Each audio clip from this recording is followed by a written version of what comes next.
అందరికీ నమస్కారం. October 2, 2020 క్యాటిస్ట్ SP channel start అయిన రోజు.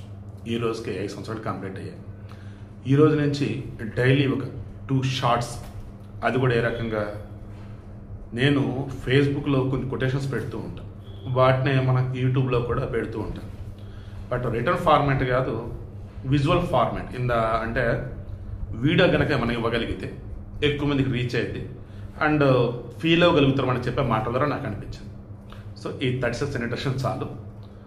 ఇక మీదట డైలీ మార్నింగ్ ఒకటి, ఈవినింగ్ ఒకటి షార్ట్స్ పెడతాను మన క్యాటిస్ట్ ఎస్పీ ఛానల్లో. ఖచ్చితంగా ఛానల్ సబ్స్క్రైబ్ చేసుకొని మీ ఫ్రెండ్స్ కూడా షేర్ చేయండి. ఈరోజు లాల్ బహదూర్ శాస్త్రి యొక్క జయంతి, గాంధీజీ యొక్క జయంతి.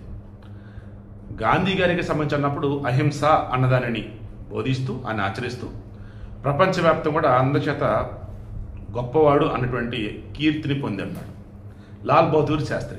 మనిషి పొట్టివాడే కానీ ధర్మాన్ని పాటించాడు, స్వధర్మాన్ని ఫాలో అయ్యాడు, వెన్ను చూపలేదు. అంటే వెన్ను చూపని వీరుడు అంటే ఇన్ ద సెన్స్ వెనక్కి తిరిగి వెళ్ళిపోవడం అన్నట్టు, అలా చేయలే.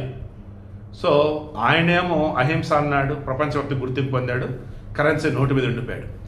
లాల్ బహదూర్ శాస్త్రి వెన్ను చూపని ధైర్యం, ధర్మంతో కూడినటువంటి జీవన విధానం, చివరి వరకు కూడా ఎక్కడ చిన్నపాటి ప్రభుత్వ సొమ్మును కూడా వాడుకోవాలి.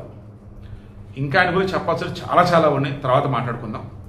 నన్ను అడిగితే గాంధీది ఈరోజే బర్త్డే అవటం, లాల్ బహదూర్ శాస్త్రి ఈరోజే బర్త్డే అవడంతో చాలామంది మన దగ్గర వాళ్ళు తెలిసి తెలియకుండా గాంధీని హైలైట్ చేసి లాల్ బహదూర్ శాస్త్రిని పుస్తకాలే పరిమితం చేశారు. నా దృష్టిలో గాంధీ గారి కన్నా లాల్ బహదూర్ శాస్త్రి చాలా గొప్పవాడు. ఇక ఈరోజు నేను పెట్టినటువంటి ఆ కొటేషన్స్ ఏంటంటే, అవసరంలో ఉన్నవాడికి మనం వాళ్ళ మంచి కోరినట్టయితే మాట సాయం చేయి, డబ్బు దానం చేయి, బట్ అంతిమంగా జ్ఞానం అన్నది, విజ్ఞానం అన్నది 10 మందికి పంచుతూ పోవాలి.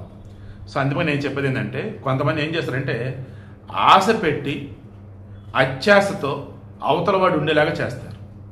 ఇంకొంతమంది ఆశ పెట్టి ఆకలితో అవతలవాడు అలమటించేలా చేస్తారు.